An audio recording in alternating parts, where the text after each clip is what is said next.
Mına 8 gündük.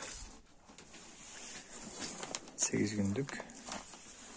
Temperatura hazır 11 gradus, 12 gradus.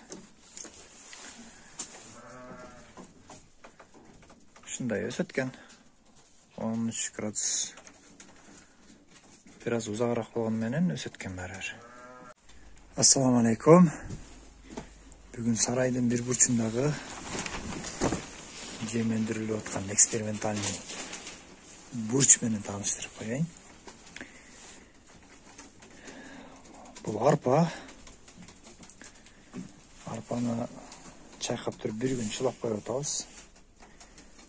Анан кийин мына ошо 2 күндүк уже тамыр алып баштаган. 3 күндүк. Булар 4 күндүк. 5 gündük. 5 gündük уже жарап калат. 5-6 gündük. 7 gündük ушул. 1 килограмм арпадан азыр 4 килограмм, 5 килограммга чейин өнүп атат. Бирок бир аз суук, ылдыйраак, жылуулук ылдыйраак болгон үчүн азыр бул жерде 11ди гана көрсөтүп турат. 11-12. Эгерде градус 17-18 градусту көрсөтө турган болсо, анда бат-бат эле өнүп турат экен. Ошондо 7 күндө мондан да узун болуп калат. Узун болуп эле кадимгидей. Негизи температура туура келсе, ушул 5 күндө ушундай болот. Ал эми азыр 7 күндө ушундай болот. 7 күндө, 7-8 күндө 1 килограмм арпа 7 килограммга жетиш керек да.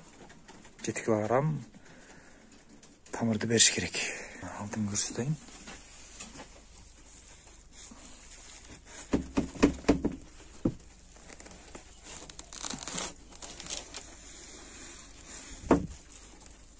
Мына алтын көрсөтөйүн.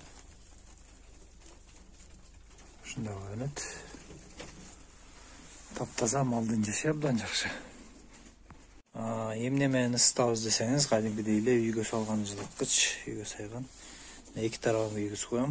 3 тарабын күйгүзсөңүз 13 градус, 14 градуска жетет. Ошол 2,5-га 3/3 жерде даярдап жасаса болот экен. Сарайдын bir бурчу. Аке тараны 0 коюп алдык. Азыр bir табакты алып ченеп көрсөтөм. Канча чыгат экен. Bir tabak, özünüzler gördüğünüzdür. Şunu hazır tarazaya koyuyoruz. Bundaki hazır 5-700 gram tazamlı o. Taranı çıkarıp koyduğundan keyinkisi. Bir de 1 kilogramdan aşağırak arpa olçu. İçine 1 kilogramdan biraz aşağırak. Men desem şu hazır 1 kilogram arpa bu yerde 4 kilogramga көбөйгөн.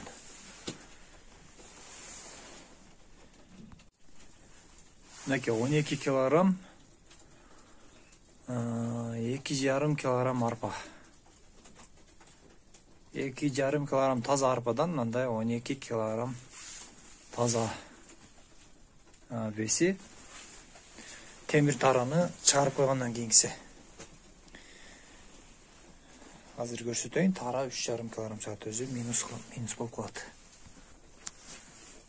Мына таранын веси 3,5 килограмм.